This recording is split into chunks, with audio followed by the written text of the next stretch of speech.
Hello everyone. तो आज मैं लेकर आई हूँ क्लास 8 के सोशल का चैप्टर 1 का हैंड रिटन नोट्स, जिस चैप्टर का नाम है natural resources and there use. First of all इसमें हम डेफिनेशन की बात करें तो स्टार्टिंग में दे रखा है नेचर की डेफिनेशन, जो कि है total life and non life forms that are part of our environment and have not been created by humans. Then कभी एक थिंग हमारा जो है वो नेचर में एक रिसोर्स बन जाता है, और जब हम उसे अपने सस्टेनेंस के लिए यूज़ करें या फिर उसे हम कंजप्शन के लिए एक नई थिंग लाने के लिए यूज़ करें तो वो एक रिसोर्स हो जाती है। फिर एक हम what are the necessary things for an entity to be called as a resource. तो अगर वो टेक्नोलॉजिकली एक्सेसिबल हो, उसका एक्सप्लॉयटेशन जो है वो इकोनॉमिकली फिजिबल हो और वो कल्चरली एक्सेप्टेबल भी हो। देन हम बात करें तुलसी की, तो उसे स्पिरिचुअली प्योर माना जाता है और उसे गॉडेस लक्ष्मी से लिंक्ड माना जाता है, that's why it is worshipped. And फिर आइडियाज़ और थिंग्स जो हैं वो हम कैटेगराइज क्यों करते हैं, ताकि क्योंकि ये हमें हेल्प करता है किसी भी चीज़ को कम्युनिकेट या फिर समझने में इजी कर देता है। ये कंपेयर और एनालाइज करने में हमारी हेल्प करता है और ये इससे प्रॉब्लम सॉल्विंग भी ईजी हो जाती है। फिर हम नेचुरल रिसोर्सेज को कैटेगराइज करते हैं दो चीज़ों के बेसिस पे। पहला है based on use.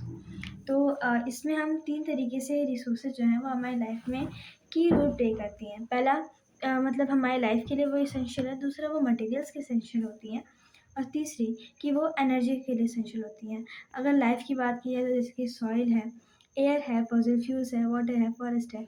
As we know these are a very important part of our environment. Then materials तो है कि वुड हो गया, मार्बल हो गया, इसे हम फर्नीचर या फिर डेकोरेटिव थिंग्स बनाने के लिए यूज़ करते हैं। फिर हमारी एनर्जी के लिए भी ये इम्पॉर्टेंट है, जैसे कोल से, वाटर से, सनलाइट से, विंड से, इन सभी से एनर्जी क्रिएट की जाती है, जो कि हमारे इलेक्ट्रिसिटी के लिए इम्पॉर्टेंट है और ट्रांसपोर्टेशन के लिए भी। फिर अगर हम बात करें बेस्ड ऑन रीन्यूएबिलिटी, तो हमारे दो टाइप के रिसोर्स होते हैं। इससे पहले दो पॉइंट है हमारे पास, रिस्टोरेशन और रीजनरेशन, जो कि बहुत ही इसेंशियल मतलब बहुत ही इंपॉर्टेंट है। रिस्टोरेशन मतलब क्या कि कोई चीज़ जो डैमेज हो चुकी है अब वो अपने फिर से उसी पोजीशन पे रिटर्न कर रही है। और उसके बाद रीजनरेशन, जब वो मतलब ये नेचर की एबिलिटी होती है ताकि वो मतलब हमारे अर्थ पे लाइफ को थ्राइव कर सके। देन ये एक क्वेश्चन बहुत ही इंपॉर्टेंट ये वाला पॉइंट है कि give an example of the natures principle of restoration and regeneration.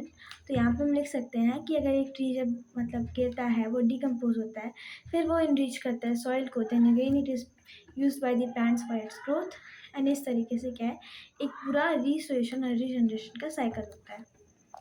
Then अब जब हम बात करते हैं बेस्ड ऑन रीन्यूएबिलिटी, तो हम रिसोर्सेज को क्लासीफाई करते हैं दो तरीके से, रीन्यूएबल और नॉन रीन्यूएबल। रिन्यूएबल रिसोर्सेज होते हैं जो अपने आप को रिप्लेनिश करते हैं naturally with over relatively short period of time, जैसे कि हमारा सोलर एनर्जी हो गया, विंड एनर्जी हो गया, वाटर या फॉरेस्ट। लेकिन अगर हम मतलब एक रिसोर्स रिन्यूएबल रहे, इसके लिए कुछ एसेंशियल थिंग है, जैसे कि हमें उसका जो नेचुरल रिदम है रिस्टोरेशन का, रीजनरेशन का, उसे डिस्टर्ब नहीं करना होता है। फॉर एग्जांपल अगर हम बात करें टिम्बर की, जैसे यहाँ पे दे रखा है कुछ फैक्टर्स कि फॉसिल फ्यूल्स ड्राइव इंडस्ट्रियलाइजेशन हो गया, डिफॉरेस्टेशन फॉर एग्रीकल्चर हो गया, तो इसके क्या इम्पैक्ट हो सकते हैं। तो इससे हमारे अर्थ का टेम्परेचर राइज कर सकता है, ग्लोबल वार्मिंग। एंड इससे क्या होगा कि जो ग्लेशियर्स होंगे वो मेल्ट कर जाएंगे और प्रेसिपिटेशन रेट भी बढ़ जाएगा। फिर कुछ ट्रेडिशनल प्रैक्टिसेस दे रखी हैं, जैसे कि पहले क्या हुआ करता था कि फ़िशिंग मतलब रेगुलेट करने के लिए फ़िश की पॉपुलेशन को जो है ब्रीडिंग सीजन्स के टाइम उस टाइम फ़िशिंग हुआ करती थी। लेकिन जो ओवर फ़िशिंग थी कमर्शलाइजेशन के लिए, उसने स्पीशीज़ स्पेशली हम बात करें टूना की है अकॉर्डिंग टू बुक, तो बहुत ही ग्रेट लेवल पे इसको हार्म किया। तो ये टूना की एक इम्पॉर्टेंस भी है हमारे ओशन में कि वो जो इकोसिस्टम का जो बैलेंस है वो मेंटेन करती है by eating smaller fish like shrimp.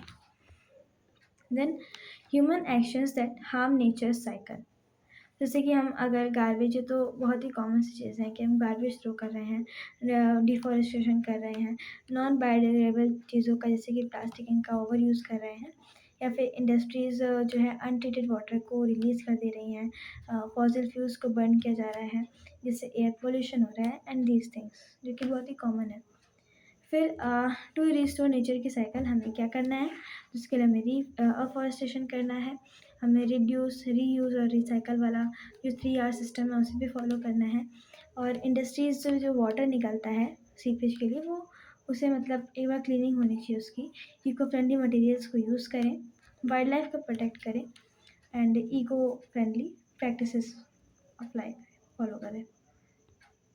फिर ये तो भाई 3 to 5 मार्क का पूछा जाता है कि इकोसिस्टम फंक्शंस या फिर सर्विसेज कौन सी होती हैं। तो पहले होती क्या है, ऐसी नेचुरल प्रोसेसेस जो हमें, जो ह्यूमंस को बेनिफिट करें स्पेशली, जैसे कि हमारा ऑक्सीजन प्रोडक्शन हो गया, वाटर प्योरिफिकेशन हो गया, सॉइल फर्टिलिटी हो गया, पॉलिनेशन और क्लाइमेट रेगुलेशन। ये कुछ इंपॉर्टेंट इकोसिस्टम सर्विसेज है, क्योंकि हमें जो है वो इकोसिस्टम प्रोवाइड करती है, हमें नेचर प्रोवाइड करती है।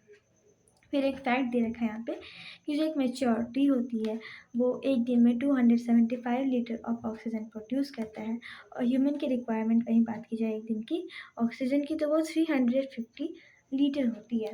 और वो भी अगर कोई मान लीजिए कोई स्पोर्ट्स पर्सन है तो उसकी नीड ज़्यादा होगी, और ये बेस मतलब इसकी ये डिपेंड करता है on the body and activities perform by a particular person. फिर सेकंड बात की थी रिसोर्सेज की, तो वो था non renewable resource, second type of resource. ये क्या होते हैं, ये ऐसे रिसोर्सेज हैं जो कि फिक्स्ड अमाउंट पे हमारे नेचर में प्रेजेंट हैं, और वो ह्यूमन टाइम फ्रेम के हिसाब से अपने आप को रिप्लेनिश नहीं कर सकते। जैसे कि फॉसिल फ्यूल्स हो गया, मिनरल मेटल, ये सब। जैसे कि अभी यहाँ दे रखा है कि 50 साल के अंदर ऐसा एस्टिमेशन है कि इंडिया में जो है वो कोल की जो अमाउंट है वो धीमे धीमे कम हो जाएगा, क्योंकि जो इलेक्ट्रिसिटी की डिमांड बढ़ते जा रही है with the increasing population and development. तो यहाँ की इजी सा चार्ट बना रखा है मैंने कि नॉन रिन्यूएबल रिसोर्सेज जो हम यूज़ करते हैं डेली, फिर हम क्या उसमें मतलब हम क्या यूज़ कर सकते हैं, रिन्यूएबल सब्स्टिट्यूएंट्स क्या यूज़ कर सकते हैं, देन हम ऐसे मतलब क्या स्टेप लें ताकि हम ये कर सकें।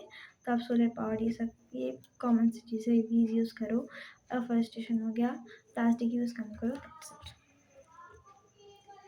फिर डिस्ट्रीब्यूशन ऑफ नेचुरल रिसोर्सेज, तो एज वी नो कि ये अनइवनली डिस्ट्रीब्यूटेड है, मतलब नेशन ने देखा कि ये इंडिया है या पाकिस्तान, दैट मीन्स कि it is unevenly distributed through out. कहीं पे ज़्यादा रिसोर्सेज हैं और कहीं पे बहुत कम है। लेकिन इसका इम्पैक्ट क्या होता है, तो ये हमारी ह्यूमन सेटलमेंट को, ट्रेड पैटर्न्स को, इंटरनेशनल रिलेशंस को अफेक्ट करती है, साथ ही साथ ही कॉन्फ्लिक्ट का भी एक कारण बनती है। फिर इम्प्लीकेशन ऑफ नेचुरल रिसोर्सेज, तो इसके एडवांटेजेस क्या होते हैं कि ये जो जहाँ पे पाई जाती हैं वो एरियाज़, मतलब जहाँ पे पाई जाती हैं वो इंडस्ट्रीज़ को अट्रैक्ट करती हैं, जिससे वहाँ पे लोकल जॉब बढ़ती है और जो है टाउन की ग्रोथ होती है। लेकिन इसका डिसएडवांटेज भी है कि इससे क्या होती है, डिस्प्लेसमेंट, मतलब वहाँ के जो लोकल्स होते हैं उनको डिस्प्लेस होना पड़ता है, और कॉन्फ्लिक्ट का भी बहुत बड़ा कारण बनता है। जैसे कि बुक का एग्जांपल है कावेरी रिवर का, जो हमारा कॉन्फ्लिक्ट था किसके बीच में, कर्नाटका, तमिलनाडु एंड केरला और पौंडीचेरी, ये 4 स्टेट्स हैं। फिर इंटरनेशनल लेवल पे ये कुछ एक्स्ट्रा है, ये इज़राइल वर्सेस फ़लस्तीन जो हो रहा है, तो ये वाटर कॉन्फ्लिक्ट है। तो एक हमारा डायग्राम भी दे रखा है बुक में मेटर डैम का, जो कि हमारा तमिलनाडु में कावेरी रिवर के ऊपर बेस्ड है। ये आपको एमसीक्यू के फॉर्म में पूछा जा सकता है। फिर ये तो लॉन्ग फॉर्म में पूछने वाला बहुत ही फ्रिक्वेंटली आस्क्ड क्वेश्चन है कि नेचुरल रिसोर्स कर्स आखिरकार होता क्या है। तो ये तब होता है, मतलब पैराडॉक्स ऑफ प्लेंटी भी कहते हैं। It can be asked that what is the another name for the natural resource curse. ये एक फिनोमेनन है जहाँ पे हमारे पास रिसोर्सेज होते हुए भी हमें स्टिल इकोनॉमिक ग्रोथ स्लोवर मतलब एक्सपीरियंस करनी पड़ती है, और डेवलपमेंट भी मतलब स्लो डेवलपमेंट होती है। फिर अब ऐसा क्यों होता है, क्योंकि कभी कभार गवर्नमेंट क्या है वो रिसोर्सेज पे ज़्यादा फोकस कर रहे हैं rather than education and farming. Corruption है, कन्फ्लिक्ट है to control resources. And how can we avoid this curse. So हम लोगों को एक्नॉलेज करें कि हमें रिसोर्सेज को क्या है स्मार्टली यूज़ करना है, गवर्नेंस गुड होनी चाहिए, और हमें एक लॉन्ग टर्म ग्रोथ के लिए करें, ना कि एक शॉर्ट टर्म मनी के लिए चीज़ों को ऐसे यूज़ करें।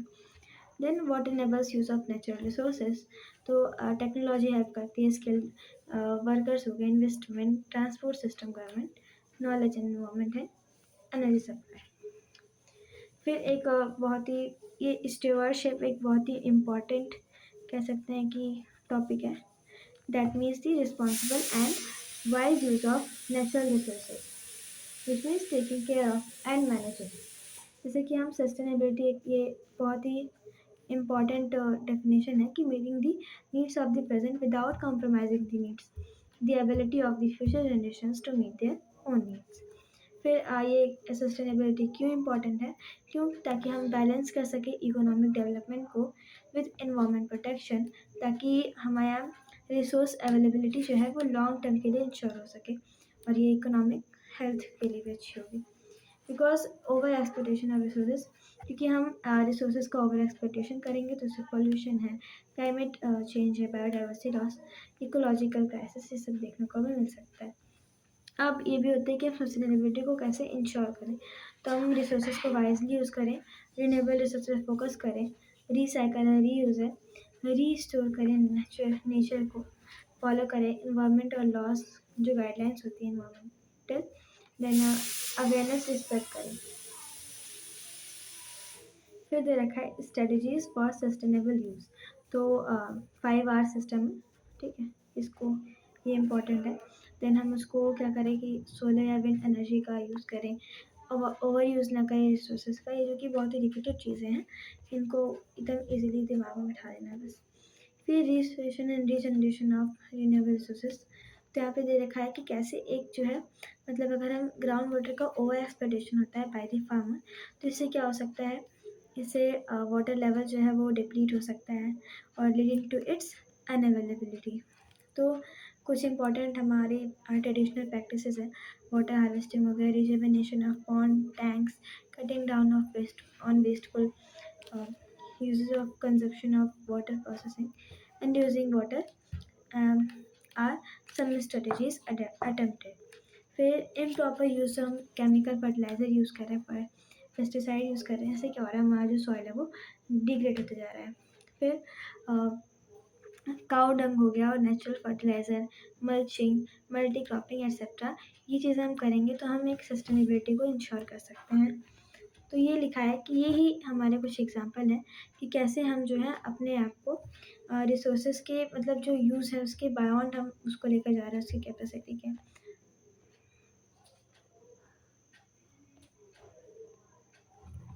Then over exploitation of ground water, एक केस ले दे रखा है बुक से। तो यहाँ पर पंजाब की बात की जाती है कि 1960 में जो है HYV, high yield varieties of seeds, तो यहाँ पे वीट की जो स्पेडी सीड्स को इंट्रोड्यूस किया था 1960 में, जो कि मतलब नेचुरली, मतलब जो जनरली पानी चाहिए होता था उससे ज़्यादा पानी की रिक्वायरमेंट इसको होती थी। अब इसके लिए फार्मर्स ने ओवर पंप किए ग्राउंड वाटर को और वहाँ पे फ्री सप्लाई का भी एडवांटेज मिला उनको, और इससे क्या होता है, और मॉडर्न फार्मिंग टेक्निक्स जो हैं, केमिकल फर्टिलाइज़र पेस्टिसाइड का यूज़ हो गया, ये जो दो फैक्टर हैं, है ना, ये मेनली क्या करते हैं, ये इनएक्सेसिबल कर देते हैं डेप्थ ऑफ वाटर लेवल, और जैसे कि 30 मीटर जो है वो डिप्लीशन कॉज करते हैं वाटर लेवल, मतलब ग्राउंड वाटर लेवल का, और इससे क्या होता है कि हमारा ग्राउंड वाटर भी क्या हो जाता है, वहाँ पे कंटेमिनेट हो जाता है और इससे हेल्थ प्रॉब्लम्स भी बढ़ना शुरू हो जाती हैं। तो ये बात है कहाँ की, पंजाब की, इन 1960, जहाँ पे इस टू कंक्लूड होता क्या है वहाँ पे, तो 80% of the Punjab area is now as classified as over exploited, इतना ज़्यादा एक्सप्लोटेशन किया गया है वाटर का। फिर दे रखा है सीमेंट का भी एक केस है कि उसकी जो फैक्ट्रीज़ हैं उससे फाइन डस्ट पार्टिकल्स रिलीज हो रहे हैं जो कि हमारे लंग्स के लिए प्रॉब्लमेटिक हो सकते हैं। तो अल्टरनेटिव मटेरियल यूज़ कर सकते हैं, जैसे कि स्टोन है, मड है, न्यू प्लांट बेस्ड मटेरियल हो गए, और recycle material from plastic waste. फिर एक हमारा सेंट्रल पोल्यूशन कंट्रोल बोर्ड है जो कि इसके लिए गाइडलाइंस बना चुका है सीमेंट फैक्ट्रीज़ के लिए पहले से ही, कि कैसे वो अपने पॉल्यूशन को मिनिमाइज़ या फिर एलिमिनेट कर सकते हैं। देन ये लास्टली वृक्ष आयुर्वेदा की एक बहुत ही इंपॉर्टेंट चीज़ दे रखी है, that can be asked in the examination. क्या होता है, वृक्ष मतलब होता है ट्री, और आयुर्वेदा मतलब साइंस ऑफ लाइफ और हेल्थ।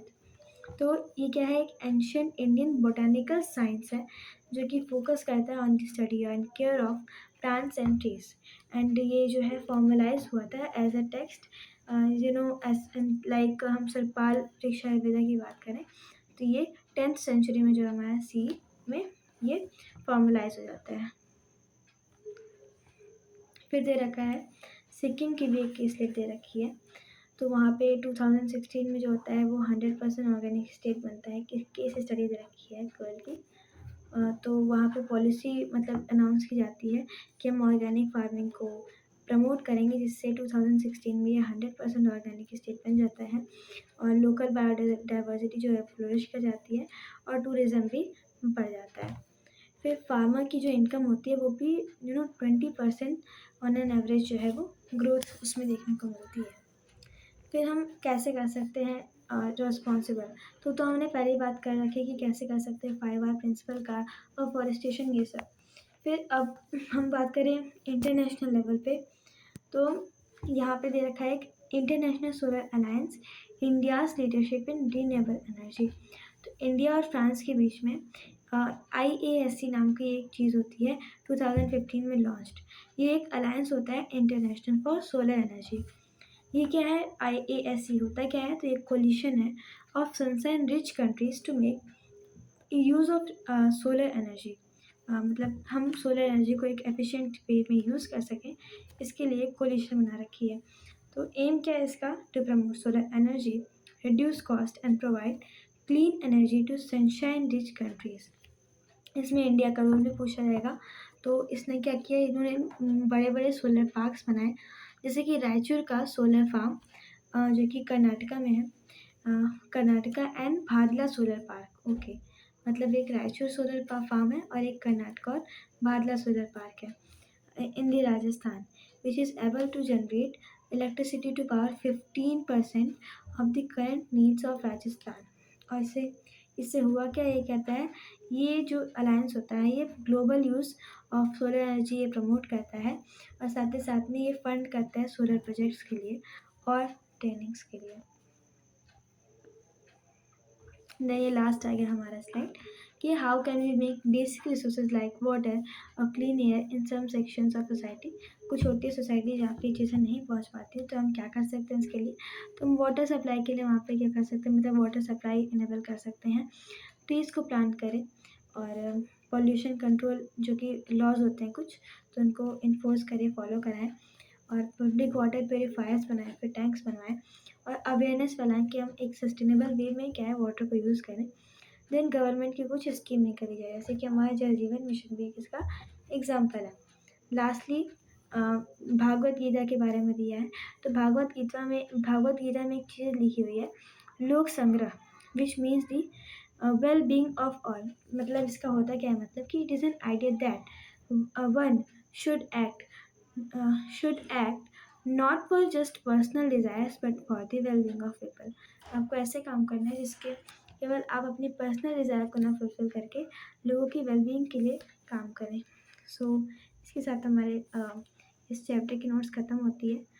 तो thank you for watching this video. और अगर आपको इससे नोट्स लिखने में प्रॉब्लम हो रही है तो मैं डिस्क्रिप्शन में फ्री नोट्स की आपको PDF प्रोवाइड कर देती हूँ, उससे आप आराम से लिख सकते हैं। Thank you.